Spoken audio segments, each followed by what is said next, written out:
You're listening to Streetside, a Street Medicine Institute podcast. Welcome to Streetside, conversations at the intersection of health, homelessness, and humanity. I'm your host, Michael Brennan, and today I'm very honored to be joined by Dr. Erik Fisher. Carl is a psychiatrist, bioethicist, and addiction medicine specialist at Columbia University and the author of The Urge, Our History of Addiction, a deeply personal and thoughtful exploration of addiction, not as a moral failure, not as a simple brain disease, but as a profound human experience shaped by biology, trauma, relationships, and meaning.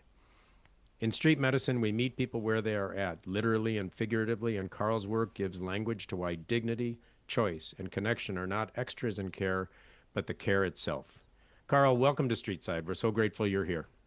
Thanks so much, Michael. I'm glad to be here. Great. Thank you. And I read your book, and I loved your book. Let me just start with that. That's very kind. Yeah, it really gives context to the work that we do on the streets and to all of addiction. The historical, cultural, political, economic, medical, you bring everything in. And I understand, I think that you researched it for 10 years. Is that correct? Yeah, that's right. Yeah, that's your life's work. So your book is fantastic, and I'm going to promote it to our listeners. The Urge, Our History of Addiction is fantastic. My first question, many of us are frontline workers. We are the ones using Narcan and performing CPR on the street, and much too often holding makeshift memorials for our patients that have died. We are grateful for your voice on addiction. I would like to start by asking you to introduce yourself more fully. What have been some of your most formative life experiences, and what led you to write The Urge? The story behind the book, and the reason it wasn't a Herculean task to research it for 10 years is that it was purely selfish and self-interested to start. And it came out of my own pain and what I was looking for clarity with, both as an individual with addiction problems and also as a clinician. So my story is I went to Columbia University Medical College with a real gunner perspective and worked very, very hard, racked up a lot of awards and honors. And a lot of that was sort of reputation management and me projecting an external and trying to exert control on the world. So when I graduated med school and I started to do psychiatric residency, I had a facade of being high functioning, but on the inside it really felt chaotic and like it was falling apart. I was struggling with alcohol, Adderall, later cocaine, and I didn't know how to make sense of it all. So in part because of my own ideas around this double life, that I had to somehow convince myself and everybody else around me that I didn't have substance problems. It took me a really long time to recognize the extent of the issue, and I had to be essentially coerced into treatment. It was a soft coercion, but I had a sort of an intervention at my residency. It couldn't have been better. In terms of like a workplace situation, my program director, who I knew well and I trusted, and a few other people who I knew and I trusted, sat me down and said, we know there's a problem. We can tell you're showing up late, you're mouthing off to supervisors, you seem unpredictable, your moods, your energy levels are inconsistent. And I jumped in and I said, whoa, I know what you think this looks like, but it's not a substance problem. I think, I'm going through a life change. I think it's a personality issue. I've started psychoanalysis. And it was all a lie. It was all me just covering up for primarily alcohol, but at that point, increasingly the stimulants. And so the way I was coerced into treatment, it is the last bit I'll say about like my personal side. And it'll be more clear how this relates to the work of The Urge and what is trying to explore about addiction, is that, I wound up in a situation where I voluntarily referred myself to a physician health program that provides monitored treatment and supervision to make sure physicians can return to work safely. At first it sounded like a good idea. And then when I realized I would have to actually get real treatment and come to terms with what had happened to me, I said, no. I want to do it easier. Do I really have to go to inpatient? Can I just go to an IOP? I think I can get by with therapy. I think I get the picture, guys. Like, please just let me go back. I'll just try harder. And so I had a lot of conflict around this issue of what had happened to me. That was the real question. It's like, what the heck is going on? Like, what happened to me that I thought I was doing well, and then I wound up addicted. And so that's what the book is about. It's about like, how did I get here, and also how did we get here? Why is our system so screwed up? How come addiction is treated so much differently? And why is there all of this weird sort of like stigma and culturally loaded, contradictory messaging around what addiction is? Fantastic. Thank you. Well, in The Urge, you highlight the nuanced heterogeneity of addiction. So this is another massive, big question, and you can take it any direction you want. And I'm going to be asking you pretty much to synopsize a couple hundred pages of your book. But how do you respond to the question, what causes addiction? Well, that one's easy. I say, first off, if it's with a patient, I can always do the shrinky thing and put it back on them and say, what makes you interested in that? And then you could even get more mindfulness and sort of act focused and say, like, what does the cause matter? How does that influence? Like, what does that matter to your life and your behavior and how you want to show up in your life today? But I won't dodge it today. Okay. To take the question serious, because it's a serious question. It matters a lot across a lot of different domains of life. Policy, law, certainly treatment, individual narratives, people who are harmed by somebody else's addiction. Like all these, like the causes really matter a lot. And so what I say is it's not one thing. And we are heavily influenced by not even just one monocausal narrative, but lots of monocausal narratives, which means that like at various points, various fashions have popped up to say, oh, this is the real thing with addiction. Oh, the real thing with addiction is that you get hijacked by a drug. Oh, no, it's not that. The real thing with addiction is that it's trauma. And everybody with addiction necessarily can be traced back to trauma. Oh, no, the real thing with addiction is the most important explanation is social context and social determinants of health. And like each of those things, for example, have some truth to them. And the value they have varies by context and for the individual human being that it's for. But, one of the main interventions I have been trying to do, I tried to do in that book, I'm trying to do in my next book and some of my current writing on Substack, is to point toward the heterogeneity. To say necessarily addiction and various problems of losing control have to come from multiple causes. Various causes and conditions depending on the person and their situation. Yeah, one of the quotes from your book that I love is, "You can't understand addiction without understanding suffering." Unpack that a little bit.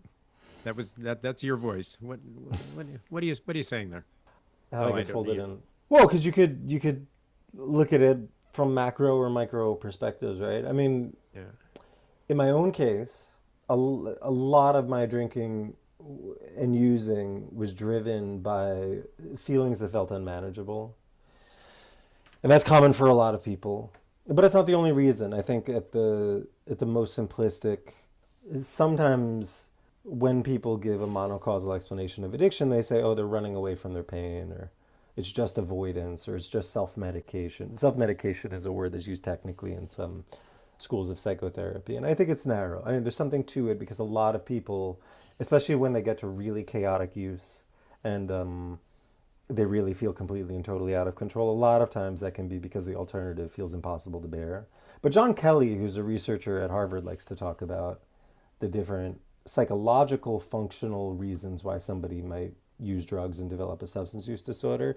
And he breaks it down into 4 buckets. I interviewed him on my podcast, and this has always stuck with me, is people generally use drugs to feel good, feel better, do better, or fit in. So feel good. Sometimes people have trouble accessing good feelings for any number of reasons. And that could even be like a crisis of modernity, where people have trouble accessing transcendence and a sense of like the awe and beauty and majesty or what have you, because of the social conditions or otherwise. And so substance use becomes the only way they can do that. But it could also be to feel better in the sense of medicating some pain. It could be to do better functionally. And that doesn't have to mean some high-powered financial analyst doing stimulants to succeed at work. That could also mean I can't go to my gig work job unless I'm high, or whatever it might be. And then fit in, we can, I think that's explanatory, lots of issues of identity. But yeah, I think there's always suffering. And even if you're not primarily driven by suffering into some sort of out-of-control behavior or substance use problem, there will be suffering there.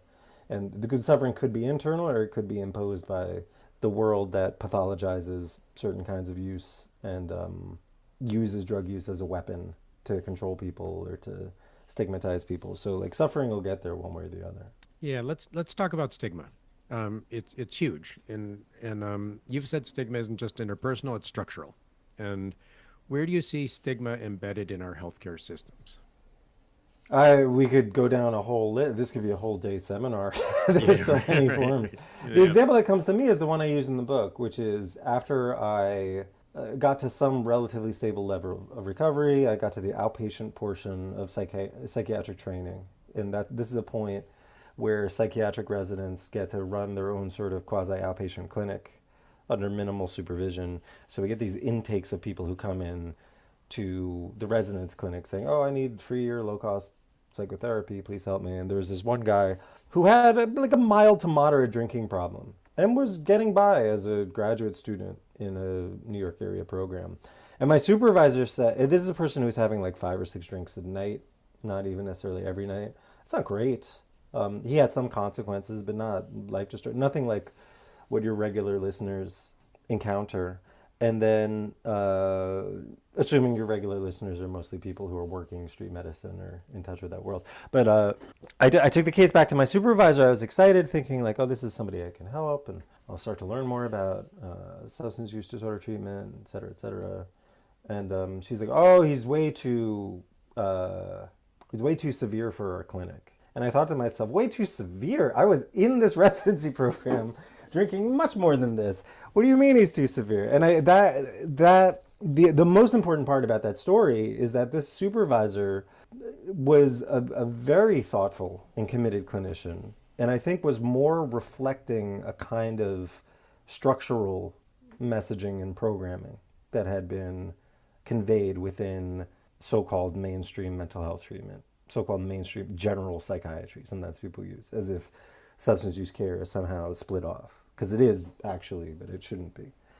So that's one form of structural stigma, is just the not just the structures, the literal structures in terms of who qualifies for what kind of care or reimbursement, but also the way that structures and cultures communicate ideas about who's appropriate for treatment. That I think that's a really important one, and that really takes undoing over generations of practitioners, probably. Yeah, thank you for that. That's a macro level question, and then I've got a more micro level question. We try to show up for our patients. We try to come alongside them, and I just would like to give you an opportunity to share from your lived experience of addiction and doing the work that you're doing as a psychiatrist. How do you show up for people? What have you found effective in the clinician patient dialogue and relationship around addiction? What's been useful to you?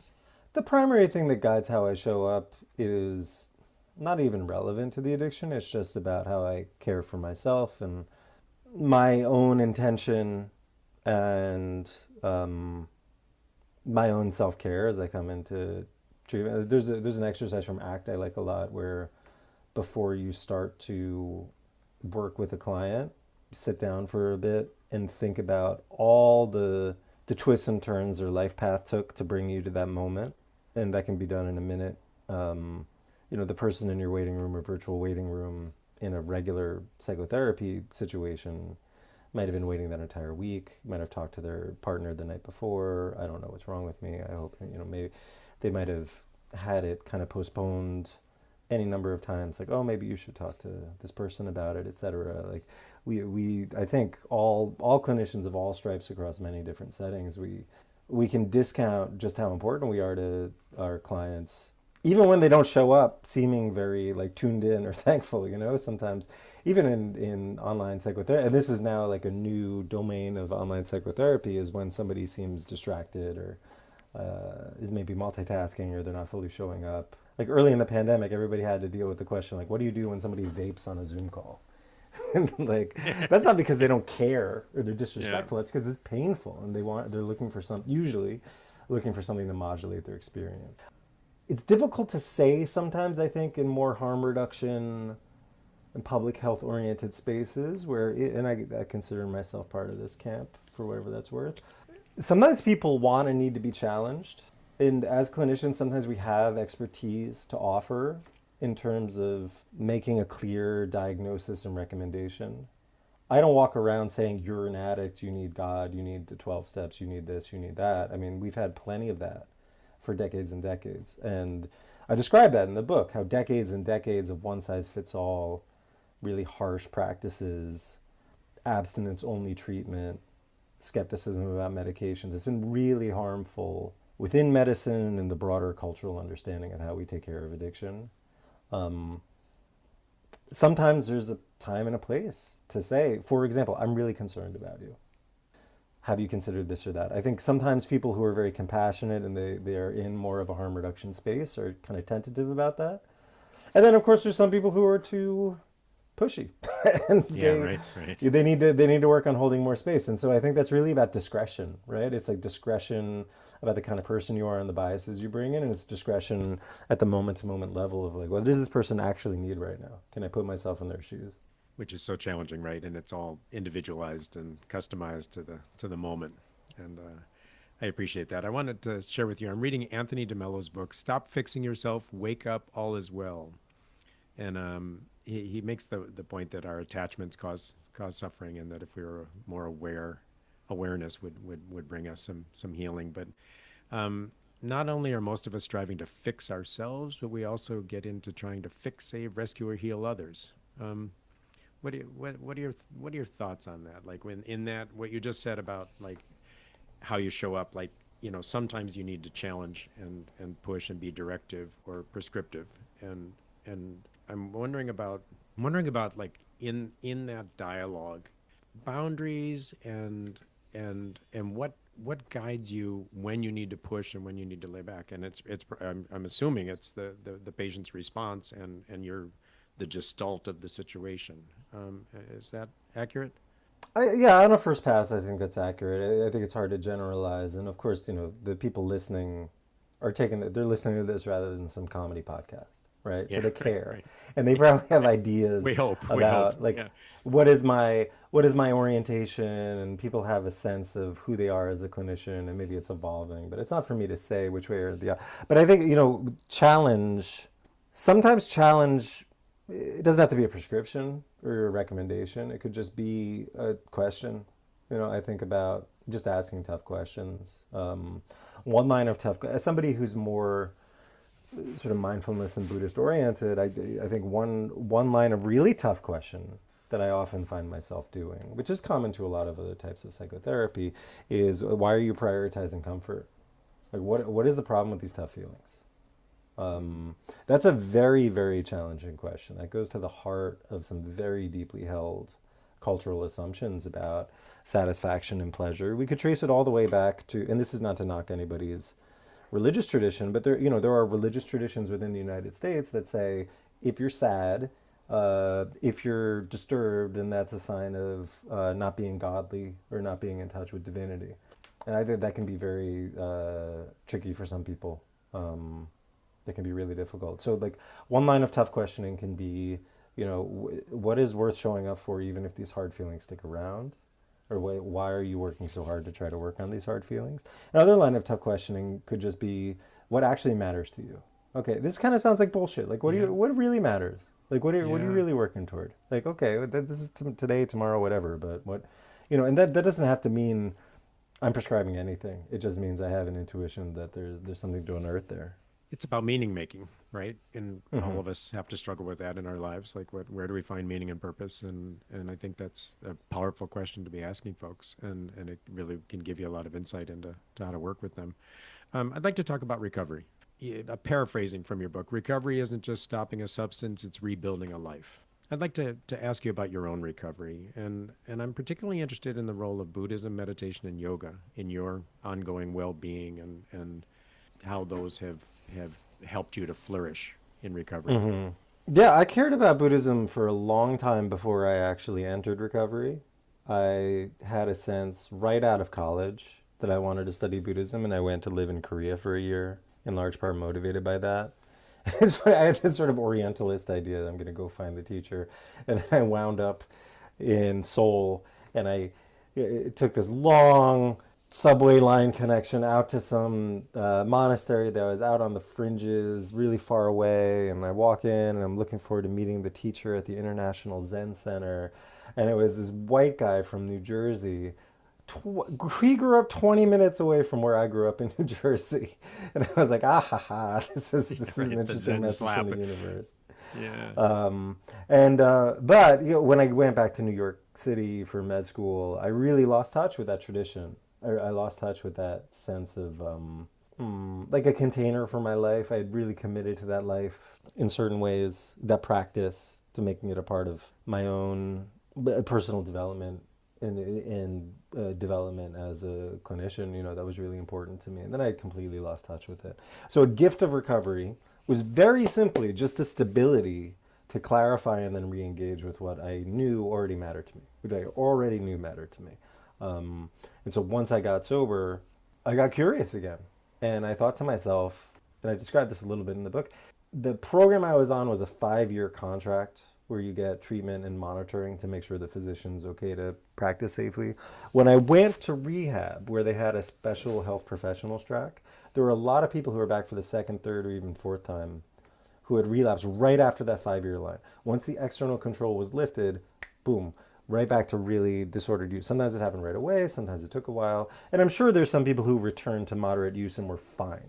So I'm not taking a position that once somebody goes to treatment, they have to remain abstinent the rest of their life. I mean, we just don't know. Even the big book of Alcoholics Anonymous says, if you're not sure, then just go out and try some controlled drinking. So I'm not taking a moral stance on that, just to be very, very clear. But for myself, in early recovery, I thought to myself, like, I don't want to drink for 4 years from now, 3 years from now, 2 years from now, when the contract is up. So what needs to be in place, not just for like some notion of hierarchical control, like I run myself like a robot, but what needs to be in place for me to have a sense of flourishing and real connection and contribution, something rootedness in something larger than myself. And so I started to explore Buddhist teachings, and the real gift of that, frankly, was, I reconnected with a teacher in a community, and things always change, and so that's an ongoing process for me. I still study with a Buddhist teacher, and I practice in a different lineage now for complicated reasons, but the real gift was connecting with Buddhist recovery programs. And so there are these, and this gets to another point about heterogeneity and many pathways to recovery. I really got a lot out of the sort of non-12-step mutual help meetings. I don't have any animus toward 12-step. I think it's very useful for a lot of people. But for me, like, the Buddhist recovery meetings are really, really useful, and to meet people in those traditions. And I went, if you go to a Buddhist recovery conference, because they have these, you'll meet some people who absolutely hate the 12 steps, and you'll meet people who like simultaneously go to 12-step meetings and all the rest. So it's a big melting pot, or a salad bowl rather. But it was really, really important for me for making sense of some key concepts in recovery, like really it all boils down to, like, what am I aiming toward? Just what is the actual point? Who am I showing up for? If it's not just for myself, if it's not just for pleasure or sensual satisfaction or status or money or power or what, like, and it's not some sort of arrogant idea of like, I know best and I want to tell the world how to be, then what am I working for? And what gives me hope? A sense that I can keep going, that, despite the pain of the world, it's worthwhile to keep showing up. Not in the suicidal sense, but just like, why not just collapse into despair? Why not just like play video games all the time? Yeah. So my son now has a video game console, and that's my vice now. I still don't drink, but I'll play more Zelda than I intend. Is there a 12-step for that? There is. Oh, sure. Yeah, there's 12 steps for a lot of these. There's such diverse. There's 5 different sex 12-step programs, because there's so many. This is part of the work I'm doing for my work in progress book right now, but because there's so many ideas of what constitutes sexual sobriety. There's a video game one. There are multiple ones related to love, even apart from the sex. There's obviously codependency. There's also adult children of alcoholics. There's such variety there. Yeah. But it leads me to a question that's just popping in now, is the universality of addiction. I think we agree on that, right? That everyone's addicted to something. Would you say that? Yeah, with qualifications. We could complicate it if we wanted to, but yeah, basically.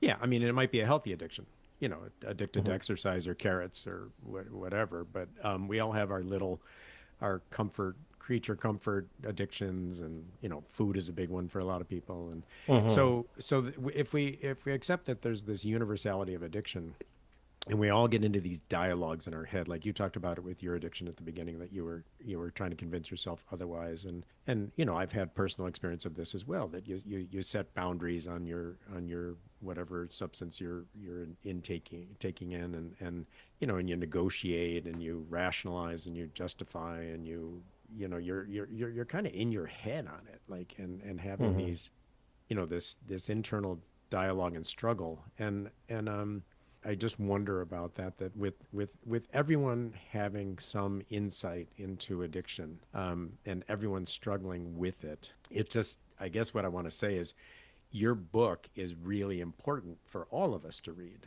and for everybody to get a handle on what is addiction, and maybe how to address it for themselves. And you've been talking about how you're making meaning in your life, and it seems like things are going really well from an outside observer. Like, would you say that I you're mean, absolutely. That's part of the fun. recovering? Like people in recovery love gratitude lists.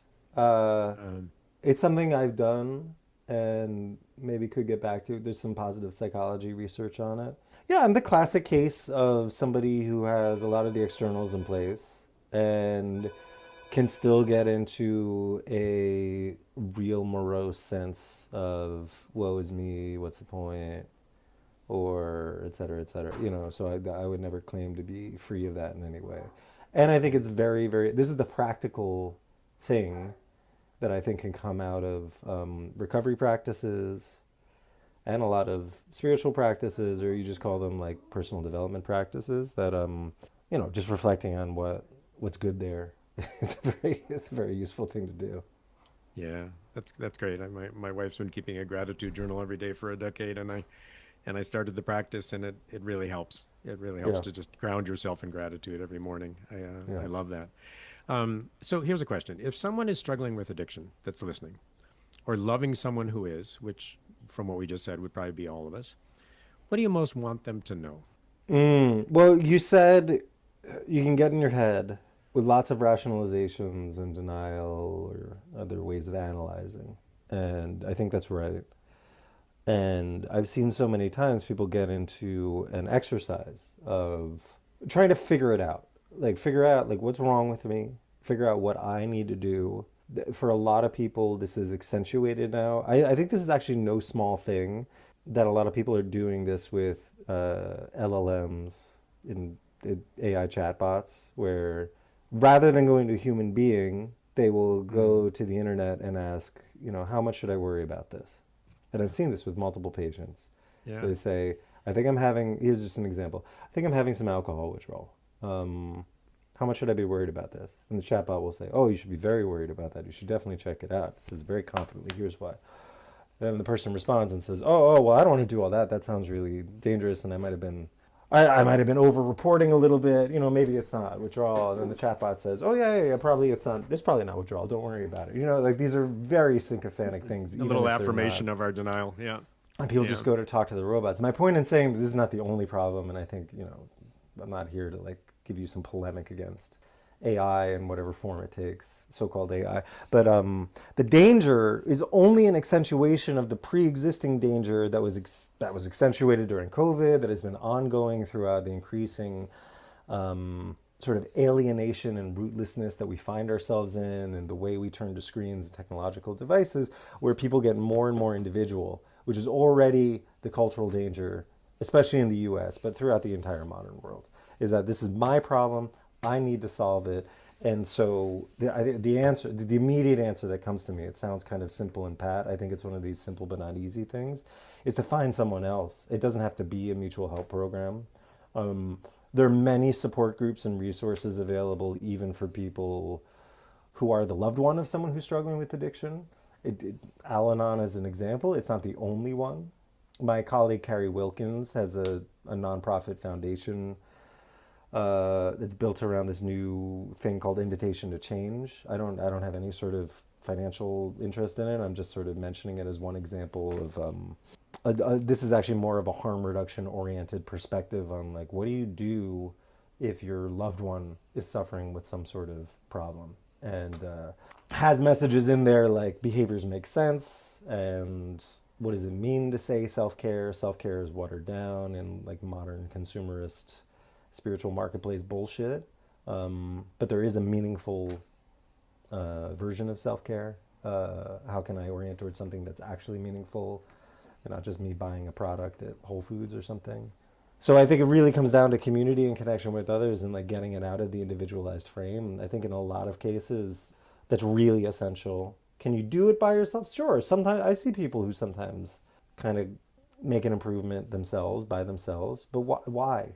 Just why? Why bother? Why bother doing it yourself? What are you protecting? Right. This speaks to something. I just got to interview Kevin Adler, who wrote "When We Walk By" and about homelessness in America, and he speaks very eloquently about the social relational poverty of people that are unhoused, sleeping rough, and and just and I also got to interview Greg Boyle from Homeboy Industries in Los Angeles, rehabilitation of gang members, and he talks about how we belong to each other and that we've lost our sense of kinship. And so this relational community connectedness seems critically important to all of us for meaning making in our lives. Like it's one of the ways people fall into, either being unhoused and addicted, or depression and loneliness and sadness and the void, I would call it. So I just would like to lift that up again, that connectedness and community and when you look at the research on our elders and dementia and being socially connected is a protective measure. So we see it on the streets that people take care of each other. It's there's community out there, like, oh, you don't have a tent, come sleep in ours. That kind of thing happens all the time. Right. Right. And it is really essential for some people. I remember, so I don't know if you saw this or if it's even in my bio anywhere, but when I was in med school, we started I say we, it was a large group of students. I didn't play like a massive role, but a free clinic for the homeless. We called it homeless at that point. The terminology has evolved. In West Harlem, that was around like late 2000s, early 2010s. And I guess it was the tail end of the Bloomberg era in New York City. And one thing they did in Midtown was it literally used the terminology target. So target the pillars of the homeless community to with like aggressive outreach, not legally, but just the social workers just trying to get them out of Midtown, because if you take away the elder, then there's less support for the people who are, say, newer to sleeping rough or being unhoused or whatever, and then like we can get the people out of Midtown so that they don't bother the tourists anymore. And I thought that was such a perverse dystopian policy.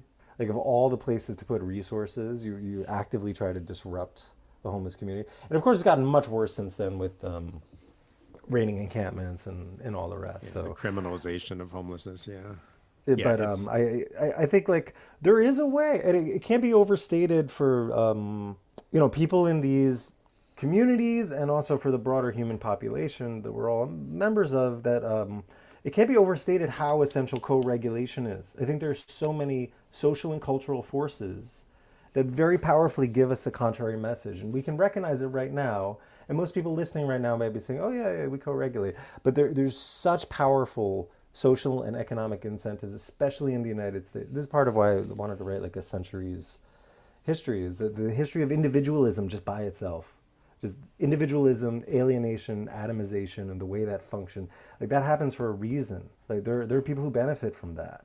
It very strongly influences our narratives about who is deserving of care and what we expect of people, what we assume people should be able to do. Oh, you should be able to just make this appointment.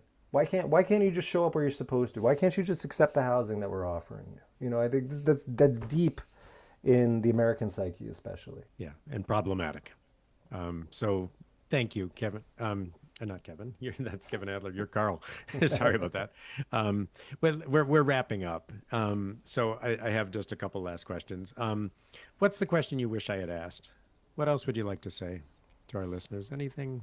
Any parting thoughts?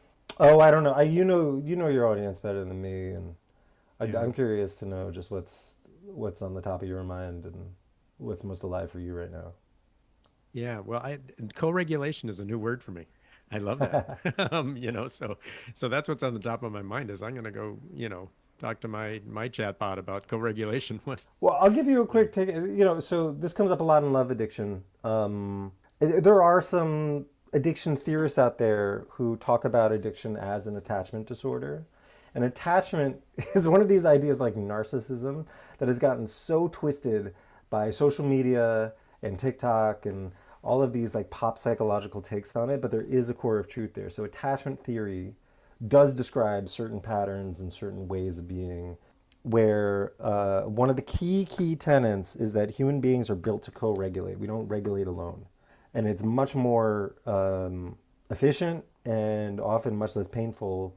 And everybody who's ever had a friend or a loved one knows this. Like you call somebody up and you just talk it out rather than writing in your journal or trying to figure it out for yourself.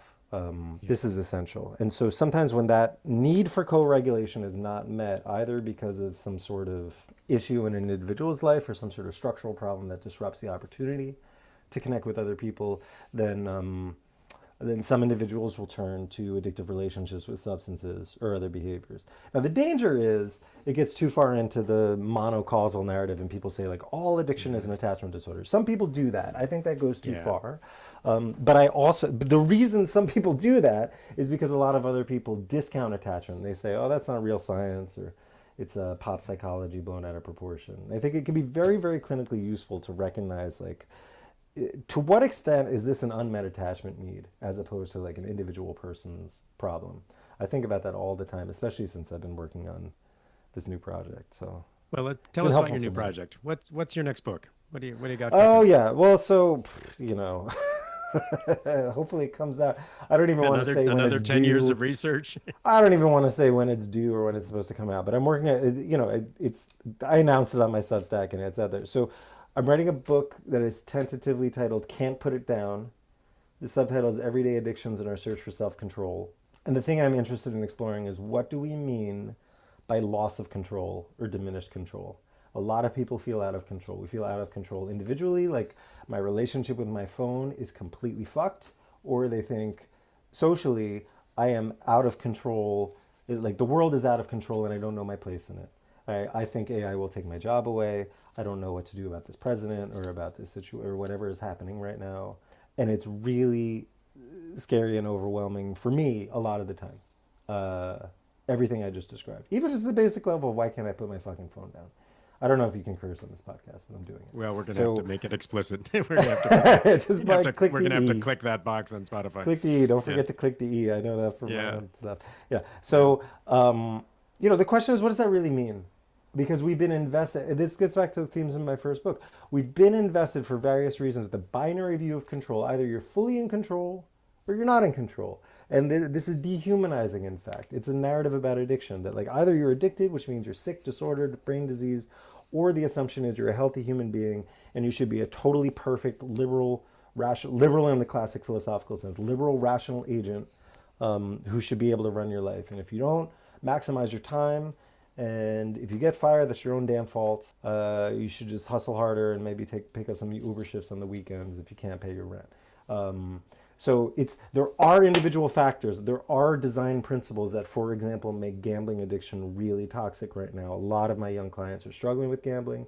If you know anybody in their 20s and 30s and they're doing sports betting, I think this is just a very dangerous place. I have a New York Times editorial about this that came out recently.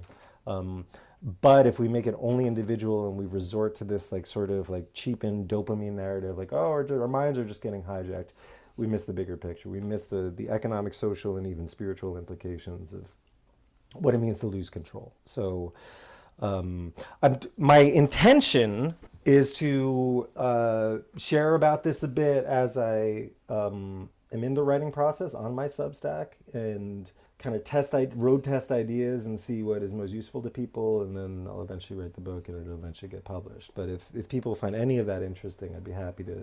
And literally, you can once you subscribe to the thing, you can just shoot me an email, and I think that's how you and I connected. So Exactly. Through the Substack. it Yeah. really, really helps me get a sense of how I can show up and be useful as a person with academic and a tendency toward intellectualization. How can I take all this stuff and like bring it down to earth and make it actually useful for the human being in front of me, in front of you, etc. You mentioned your Substack. Tell us how our listeners can connect to you.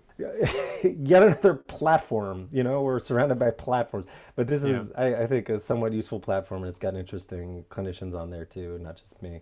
But it's just a website. If you search for my name, Carl Erik Fisher, the title of it is Rat Park. Rat Park is an inside joke about some old rodent research that essentially showed it's not just about hijacking, that if you give a rat opportunities to play and open space and ability to mate, then they're less likely to become quote unquote addicted to morphine in their feeding water. So that's gesturing already towards some of like the broader social systemic issues there. But yeah, if you just search Carl Erik Fisher Rat Park or look for me on Substack, it's easy to find me. And you have a podcast as well. Yeah, I publish it to the Substack. That's the. Oh, okay. All right. You can also find it just by looking on podcast players. But that, you know, right now I do Flourishing After Addiction is the. Yeah, I call it Flourishing After Addiction. I really just started that as a companion to the book when the book came out, because everybody said, oh, you need some sort of marketing strategy. You got to send out emails regularly. And I said, I'm not going to send emails for the sake of sending emails, and that feels too much like I'm just trying to get people to buy something. So I wanted to have something to offer. And the part of the book I enjoyed the most was research, was getting researchers and clinicians on the phone and asking them questions about how they make sense of things. And so I thought, oh, I can just record these and then publish them to the podcast. So that's what that podcast is about. Fantastic. Carl, we ask every one of our guests one final question, and it's basic, but it's big. If you could do one thing to make the world a better place, what would it be? Oh my God, one thing. If I could do one thing, if I could snap my fingers like Robin Williams genie style and exactly, just make something happen. You know, I was tempted to take a more techno-pessimist view and say just destroy all the screens. I don't actually believe that though. We're talking on a screen right now. I don't think there's a way to turn back the clock. I would do what I do right now with my own use of technology, and this is going to sound very like wonky and specific, but I would institute universal globe-wide restrictions on screen time. So in my own browser window, and I have to do this because I have this tendency, I have a maximum amount of time I can spend on the New York Times. I have a maximum amount of time I can spend on other sort of like oblivion seekers. Like all these little websites, everybody's got their own websites that they use to turn their brain off. I think if there was some sort of just like capacity limit on those things, forcing people to be alone with themselves just a little bit more, I have to believe that would be helpful. There's a way that like the screen panics can sometimes be cheap and a moral panic, but there's a there. I really believe there's a there. I think there's something there that cuts us off from our humanity. And that's one thing I've been really thinking a lot about, is if it's not a binary, if it's not that screens are literally the devil in some sort of theological sense, then what is it? Then how can we characterize like the way in which certain forms of technology are eroding our humanity? And I don't know that it's fair to ask everyone to institute some new program of technology that human culture has never done. Like we have shared norms about how to drink, for example, that helps to keep some people in check. We don't have shared norms yet that are deep in our culture about how do we use these very, very powerful technologies. So I don't know. That's sort of a waffly answer. I didn't even give you anything specific, but that's my gut. But it's an answer. It's an answer, and you're the first guest to offer limiting screen time as what they would do. So thank you for offering that up. And, it sounds stupid honestly. It sounds stupid on a street medicine podcast because I could just say like housing first, universal housing first for everyone everywhere. You know, that would also be a good thing to do. You can have. We're going to let you have two answers. You're special. This has been delightful. I have so enjoyed talking to you, getting to know your story a bit, and having the opportunity to pick your brains and your heart really about making the world a better place through community and connectiveness and spending time with ourselves and getting to know ourselves and looking for meaning making in our lives, and really love and service is what I'm hearing, and kinship is what you're aiming towards. I try, I try. And it helps me a great deal to hear your questions and to have the opportunity to chat with you and to try to translate some of this into something that's useful. So I really appreciate the chance to talk with you, Michael. Well, thank you, Carl, and we look forward to your next book. So have a good day. Thank you so much. The opinions expressed in this podcast are those of the individuals included and are not representative of the opinions of the Street Medicine Institute or the Street Medicine Institute Student Coalition. Do not use this podcast as medical advice and instead see your own provider for medical care.